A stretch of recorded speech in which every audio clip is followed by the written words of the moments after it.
பத்திரமா போங்க. விஜய்க்கு ஓட்டு போட்டுருங்க. 50 ஓட்டு விஜய்க்கு.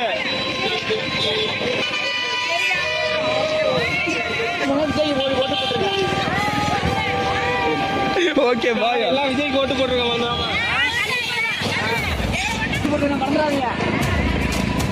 விஜய்க்கு ஓட்டு போட்டுருங்க. எல்லாம் பார்த்து பத்திரமா போங்க. விஜய்க்கு ஓட்டு போட்டுருங்க. 50 ஓட்டு விஜய்க்கு. விஜய் உங்களை அப்படி நடக்க வைக்க மாட்டாரு. உங்கள் ஓட்டு விஜய்க்கு. எல்லாம் பார்த்து பத்திரமா வீட்டுக்கு போங்க. ஓட்டு விஜய்க்கு போட்டுருங்க. விஜய்க்கு ஓட்டு போட்டுருங்க. விஜய்க்கு ஓட்டு போட்டுருங்க. சொல்லிட்டு போகலாம். விஜய்க்கு ஓட்டு போட்டுருங்க. விஜய்க்கு